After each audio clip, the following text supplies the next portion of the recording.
This video is powered by the pros at Pascal Air Plumbing and Electric. Arkansas owned, Arkansas operated. GoPascal.com. It's time to talk with Alyssa Orange from Pig Trail Nation. Alyssa, how you doing today? Happy Tuesday. Thank you. Doing well. Trying to stay warm on this Tuesday. And so, kids out of school, so you kind of got to juggle some things around, but we're good. Can you play linebacker, Alyssa? There's a team that's playing in Kansas City this Saturday, and I'd be worried if I was Miami just because of the weather, but I don't know if they've got any linebackers left. I know. It's tough. I think they just signed someone to their active roster. The name escapes me. I saw it on Twitter briefly this morning when I was getting the kids ready, but no, I wish. And, I thought about going up to Kansas City for about 5 seconds and then looked at the weather, and here's the deal, guys. I'm a cold weather wimp, so I'll be watching at home in front of my fireplace.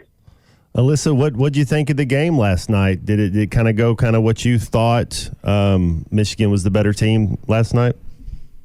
I think the biggest thing, because full disclosure, I was rooting for Washington. Both my sister and my brother-in-law went to UW and continue to live in Seattle, so was rooting for them. And I just didn't think, after watching Michael Penix against Texas, he wasn't as sharp as he was against the Longhorns as he was last night against Michigan, and also having Dylan Johnson kind of being, he's going like 75%, he's not 100. So I think those big factors really hurt Washington because they had opportunities to tie the game, and they were driving, and then they just stalled. And what you see from the physicality of Michigan, that you just couldn't do it. So I think Michigan was the better team last night. 100%. I just really wish I could have seen Washington play a little bit more like they did against Texas. I think they could have won that game if they did. Just a reminder that you win at the line of scrimmage quite often, too. Michigan was the best line of scrimmage team all year long as far as blocking for their – look at – and the other aspect, too, this they did not need great games from J.J. McCarthy. Like, Washington had to get a great game from Michael Penix. Alabama had to get a great game from Jalen Milroe. Texas needs a great game from their quarterback. Michigan doesn't need that. That kind of stands a little bit different from previous national champions, at least in recent memory. Yeah, I think so. And, that just is kind of attributes to the fact that Michigan was just an all-around team. And they had weapons everywhere, and they knew exactly how to win, and they had the right recipe, and were really competitive, and hats off to them, and Jim Harbaugh finally winning a national title. Obviously, the elephant in the room is all of the scandals that they had, but you got to commend the team who continue to show up every single week and just take care of business, regardless of all the outside noise. That's obviously the conversation to be had in the next couple of weeks is what it, you have these investigations, and your coach gets suspended twice, and then you still win a national championship. How do people feel about it? Do people who aren't Michigan fans feel like that's tainted by any means? And that's kind of the conversation I think people are going to have in the coming months. Whenever you talk about it, it's kind of like when you guys like to say that 2020 for the Dodgers has an asterisk by it. They didn't cheat. It was short. It was COVID, but there's always going to be that conversation of, how much is a true title with everything else that was going on. Alyssa, NFL playoffs, they get going. If I gave you the field, give me one or two teams besides Baltimore or San Francisco that you think can win the Super Bowl. Like the Dolphins? I'm kidding. No. Hey, by the way, though, every time I see Devin Achane go out on the field, I think of you, Matt, because how much you were all in on him. He's a stud. Yes. And every time I'm like, Matt was right. So I just have to give you your props there. Let's see. I hate to say it because I was born and raised a Dolphins fan, and I hate the Bills, but the way that Josh Allen is playing right now, if he stays out of his own head and he plays the way he's capable of playing, I think the Bills have a chance. On the other side, gosh, I think everyone would love a Cinderella story, right? Like, you would love for the Lions to go to the Super Bowl. I don't know if they will, but I think you can jump on that Cinderella bandwagon with the Lions in the NFC. My husband might get mad. He's a Cowboys fan. He would love that. But Cowboys got a. What do you think about Green Bay coming in? Do you give Green Bay any type of chance? I believe Jordan Love's playing just about as good as any quarterback in the NFL the last 5-6 weeks. Yeah, there's always a chance. I don't know. As much as they get criticized, the Cowboys do for not playing well in the postseason, they've just played so well at home, and so that's a tough draw for the Packers, in my opinion. I saw Alyssa at the women's basketball game a couple of times. It's good to see you. Yeah, it was great. She had Finn with her, and we saw each other before the game in the media area. We had just learned Talia Scott was unavailable. They had lost to Kentucky in the first game of the conference season and really struggled to score.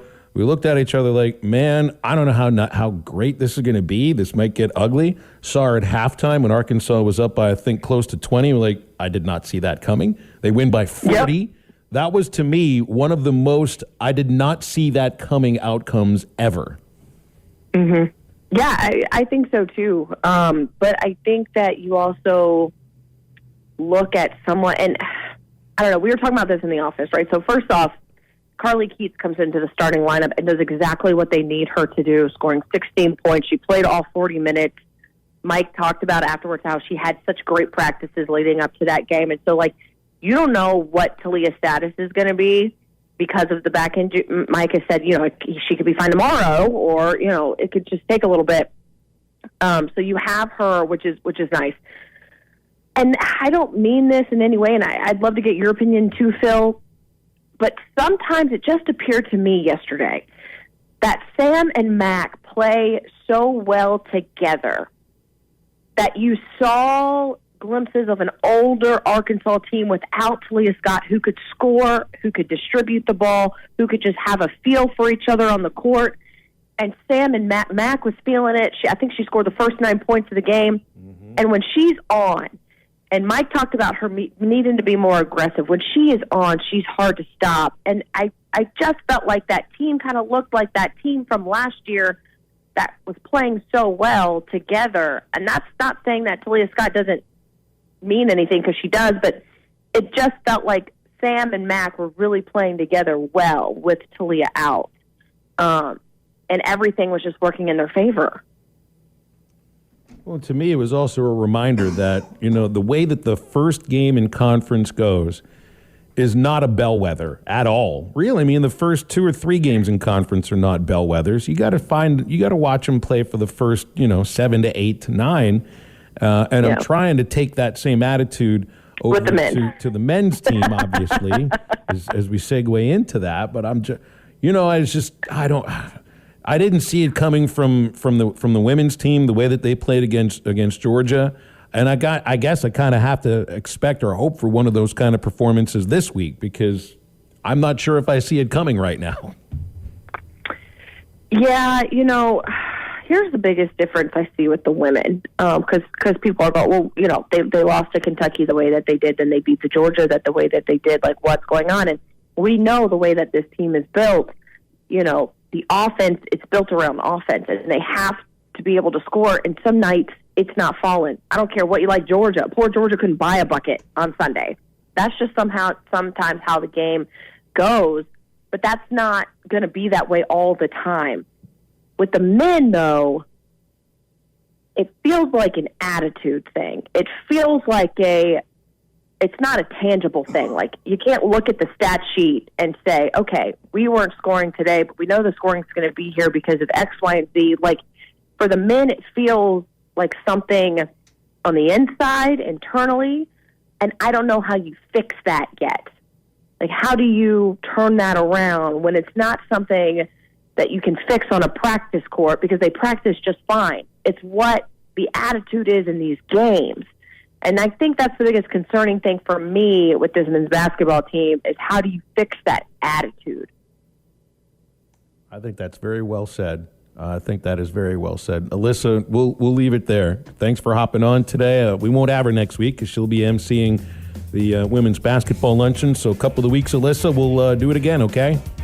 Yeah, all right, guys. I appreciate you. Thank you, Alyssa. It's Alyssa Orange with us most Tuesdays here on Halftime. Dolphins got a tough one, man. They got to go to Kansas City, cold. They're like down to their fourth different group of linebackers right now. That's tough too when you're depleted.